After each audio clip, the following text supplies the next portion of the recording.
Good afternoon class, 12th class, विषय समाजशास्त्र। पाठ का नाम सामाजिक विषमता एवं बहिष्कार के स्वरूप। तो बेटा इसके अंतर्गत हमने जो है अनुसूचित जातियों के बारे में पढ़ा, अन्य पिछड़े वर्ग के बारे में पढ़ा, समुदाय जनजातीय समुदाय के बारे में पढ़ा, लैंगिक असमानता के बारे में पढ़ा, धर्म धर्म संघर्ष के लिए पढ़ा, अल्पसंख्यकों की सुरक्षा के लिए पढ़ा, विकलांगों की देखभाल के बारे में पढ़ा। तो इसमें थोड़ा बहुत वैसे एक चैप्टर लगभग हमारा हो चुका है, लेकिन अगर हम इसमें थोड़ा सा बात करें तो जो कुछ चीज़ें रह जाती हैं कभी कहीं कहीं पर। एक होता है पूर्वाग्रह। पूर्वाग्रह का मतलब ये होता है बेटा कि हम किसी के बारे में बिना सोचे समझे कोई अपनी राय कायम कर लेते हैं, न हमने उसको जांचा परखा, कुछ नहीं, उसी के आधार पर जो है उसको आलसी और नकारा या बहुत चालाक हम बता देते हैं, बहुत कठोरता के साथ। जैसे भाई, अरे ये फलाने लोग बहुत तेज होते हैं जी, इनको अपने घर में कमरे पे किराए पे नहीं देना है। तो वो विशेष जाति या वर्ग को या स्थान से रिलेटेड किसी व्यक्ति को जो है किसी श्रेणी में रखना बिना उसकी जांचे परखे, तो ये कहलाता है पूर्वाग्रह। पूर्वाग्रह वह निर्णय है जो जाने बिना, किसी व्यक्ति को जाने बिना या तथ्यों को परखे बिना शुरुआत में ही एक राय बना ली जाती है और एक समूह के सदस्यों द्वारा दूसरे समूह के सदस्यों के लिए जो है कल्पना के आधार पर विचार, कल्पना के आधार पर विचार बनाने या व्यवहार करने को ही पूर्वाग्रह कहते हैं। पूर्वाग्रह मतलब किसी समुदाय द्वारा किसी दूसरे समुदाय के प्रति जो कल्पना करके कि अरे ये तो आलसी होते हैं, या ये तेज होते हैं, या ये अच्छे नहीं होते, फलां काम में खराब होते हैं, तो किसी के बारे में अपनी कल्पना करके ये राय बना लेना। भले ही हमने उसको देखा नहीं, परखा नहीं, कभी तक उससे बात भी नहीं की, लेकिन राय बना ली पहले ही, तो इसी को जो है पूर्वाग्रह कहते हैं। ये जो है पूर्वाग्रह होते हैं, ये बहुत कठोर होते हैं। अब माना बेटा एक चीज़ बताओ, हमारे यहाँ अगर जैसे अस्पृश्यता पाई जाती है तो हम किसी जाति के बारे में जो है पूर्वाग्रह पहले ही बना देते हैं कि भाई ये लोग नीचे हैं, हमें इनके साथ नहीं जाना है, उठना बैठना नहीं है, भले ही वो कितने ही अच्छे क्यों नहीं। अब हमने देख लिया, चलो हम अपने यहाँ किसी और इलाके की बात करते हैं। हमने देखा कि वो व्यक्ति जो है निम्न जाति का है, ठीक है। अब हमने उसे आज तक न देखा, न उसके गुणों को जाना, न हमने उसके व्यवहार को देखा, बस इतना जान लिया कि भाई ये छोटी जाति का है, हमने इसके साथ नहीं रहना, ये बहुत छोटे लोग। तो ये हमारा पूर्वाग्रह है, और ये बड़ी कठोरता से होता है बेटा, अपरिवर्तनीय कठोर रूढ़िवादी धारणाओं पर आधारित होते हैं। ठीक इन्हीं धारणाओं के आधार पर जो है किसी पूरे समाज को आलसी या चालाक भी कहा जाता है। ठीक है बेटा, तो इसीलिए जो है किसी जाति को, किसी लिंग, धर्म, जाति के आधार पर किसी को जैसे अपने यहाँ नौकरी पे न रखना, अपने यहाँ घर किराए में न देना, ये जो है पूर्वाग्रह की मनोवृत्ति का परिणाम। जैसे आप हमारे कोई भी हो, आपने अपने घर में किसी को किराए पे मकान देना है, तो आपने देख लिया भाई ये कहाँ का है, कि ये तो उस गांव का है जी, उस क्षेत्र का है, तो आप लोग मना कर देते कि नहीं जी, हम उस गांव के उस तरफ के लोगों को अपना घर किराए में नहीं देते। क्यों? भले ही वो कितना ही अच्छा आदमी क्यों ना हो, हमने उसे ये नहीं देखा कि ये आदमी अच्छा है क्या है, हमने उसे जांचा परखा कुछ नहीं, लेकिन क्या कर दिया, हमारी जो माइंड सेट है, जो हमारा मनोवृत्ति है, हमने उसी आधार पर उसको मना कर दिया। क्यों? क्योंकि हमारे पूर्वाग्रह उसके मन में, हमारे मन में पहले ही जो है वो बात धारणा कर गई है कि ये लोग अच्छे नहीं होते। ठीक। दूसरा सामाजिक अपवर्जन और बहिष्कार। सामाजिक अपवर्जन और बहिष्कार या एक ही चीज होती है, किसी का बहिष्कार करना। ये वे तौर तरीके होते हैं, मतलब जैसे किसी को बहिष्कार करना, रोकना, समाज में घुलने मिलने से रोकना है। माना अगर हमारी जाति का सदस्य कोई हमारी जाति के नियमों का पालन नहीं करता है, तो हम क्या करते हैं, उसको जो है बाइकआउट कर देते हैं, उसको अपनी जाति से बाहर कर देते हैं, उसका हुक्का पानी बंद कर देते हैं। एक बहिष्कार का यही तरीका है। तो इसी को जो है सामाजिक बहिष्कार कहा जाता है। मतलब सामाजिक अपवर्जन या बहिष्कार वे तौर तरीके हैं जिसमें किसी व्यक्ति या समुदाय को पूरी समाज में, या व्यक्ति या समूह को समाज में पूरी तरह से घुलने मिलने से रोका जाता है।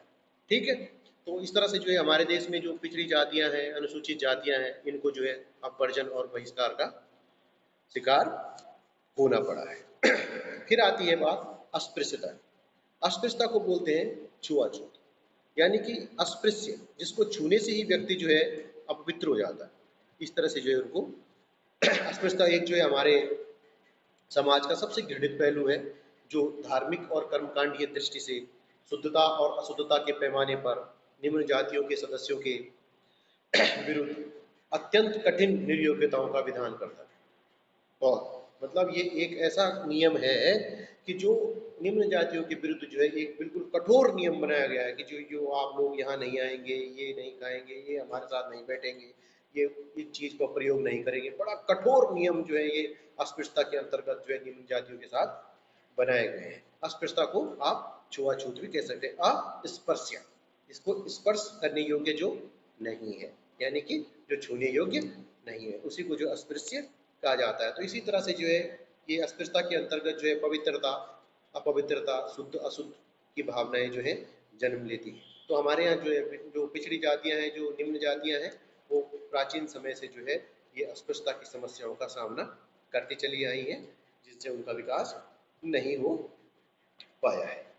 फिर अब आती है यहाँ पे बात ओबीसी और एससी, यानी अन्य पिछड़ा वर्ग जो है अनुसूचित जाति से किस तरह से भिन्न होता है।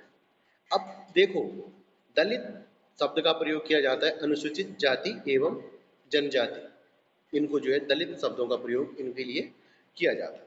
और ये जो है हमेशा छुआछूत, अस्पृश्यता यानी कि भेदभाव का शिकार रहे हैं। इसके बाद क्या है कि जातियों का एक बड़ा समूह है, बहुत बड़ा समूह, जो निम्न तो माना जाता है, लेकिन उसके साथ इस तरह का व्यवहार, अब अनुसूचित जातियों और जनजातियों के साथ तो छुआछूत का व्यवहार किया जाता था। मतलब ये आ गया ना बात कि अन्य पिछड़े वर्गों में और अनुसूचित जातियों में क्या अंतर है, what is the difference between SC and OBC. अब एससी में तो वो जो आते, मतलब हरिजन में जिसको वो कहते हैं आप लोग अनुसूचित जातियों में, तो वो वो तो कुछ जातियां ऐसी हैं कि जिनके साथ जो है कोई व्यक्ति उनको अछूत माना जाता था कि न तो उनके साथ खाना पीना कोई ऐसे सामाजिक संबंध नहीं, उच्च जाति के लोग नहीं बनाते। लेकिन एक जातियों का, कुछ जातियां, एक ऐसा तबका भी था कुछ जातियों का जो निम्न तो मानी जाती थी, लेकिन उनसे जो है छुआछूत का व्यवहार नहीं किया जाता था। तो उन ही जातियों को जो है अब भेदभाव नहीं किया जाता था, भले निम्न माना जाता था। अब वो जातियां जो है थोड़ा सा सामाजिक रूप से पिछड़ी हुई हैं, इसलिए उसको अन्य पिछड़ा वर्ग कहा जाता है। एक तो हो गया अनुसूचित जाति, वो तो बेटा भेदभाव का शिकार रही है, अस्पृश्यता का शिकार रही है। लेकिन जो एक जातियों का एक वर्ग ऐसा भी रहा जो निम्न तो माना गया, लेकिन उसके साथ जो है ऐसा अस्पृश्यता, छुआछूत का व्यवहार नहीं किया गया, तो उसी को जो है आप अन्य पिछड़ा वर्ग के नाम से जाना जाता है। क्योंकि भले ही वो असुविधाओं में वो भी रहे, इसलिए उनको अन्य पिछड़ा वर्ग या ओबीसी, अदर बैकवर्ड क्लासेस या कास्टेस कह सकते हैं। ठीक, अब है आदिवासियों के मुद्दे कौन कौन से हैं। आदिवासियों के साथ जो है आज बेटा शैक्षिक पिछड़ापन, आर्थिक विकास, बेरोजगारी, शोषण, ये मुद्दे जो हैं सबसे ज़्यादा है। क्योंकि उनके पास ना तो अपनी कोई भूमि है, ना उनके पास इतने संसाधन हैं। ये जो है उनकी बड़ी समस्या है। उनके कल्याण के लिए जो है सरकार कुछ ना कुछ योजनाएं बनाती है, बनाएगी भी आगे जाके। लेकिन उनके यहाँ जो है ज़्यादातर ये लोग जो है पहाड़ी क्षेत्रों में रहते हैं, सुविधाएं है नहीं, शिक्षा का अभाव पाया जाता है, बेरोजगारी है ज़्यादातर। अब क्या होता है कि भू स्वामित्व के कारण जो इनके पास भूमि भी इतनी होती नहीं। अब ये क्या करते हैं कि अब वहाँ से निकल के ये जो है शहरों में रोजगार की तलाश में आते हैं, किसी फैक्ट्रियों में काम करते हैं या मजदूरी करते हैं, तो वहाँ भी जो है ठेकेदार द्वारा इनका आर्थिक शोषण किया जाता है। तो बड़ी गरीबी और निर्धनता जो और कर्जदारी के ऋण तले ये जो है दबे हुए हैं। ये बड़ी इनकी आर्थिक और सामाजिक समस्याएं हैं। फिर है नारी आंदोलन। नारी आंदोलन में भी जो है स्त्रियों की दशा के संबंध में बहुत सारे मुद्दे उठाए गए हैं। स्त्रियों का जो शैक्षिक रूप से पिछड़ापन है, उनको जो है हर अधिकारों में जो है कम आंका गया है। इसलिए जो है नारी आंदोलन के समर्थक ये कहते हैं कि स्त्रियों को भी जो है पुरुषों की तुलना में अधिकार मिलने चाहिए। कई सारे प्रतिबंध हैं स्त्रियों पे लगाए गए हैं। विधवा को विवाह नहीं करना है, क्यों नहीं करना है? अगर किसी का पति जल्दी मर जाता है, जवानी में विधवा हो गई, तो क्या वो अकेले पूरा जीवन कैसे बिताएगी? तो इस तरह की कई सारी समस्याएं नारियों के साथ जो है ठीक। पालन पोषण से लेके बेटा भेदभाव बचपन से ही देखने को मिलता है। राजनीतिक क्षेत्र में वो पीछे हैं, कहीं उनको स्थान नहीं। तभी तो ये सरकार द्वारा थोड़े से संवैधानिक प्रयासों के द्वारा नारियों की स्थिति को ऊंचा उठाने का प्रयास किया जा रहा है।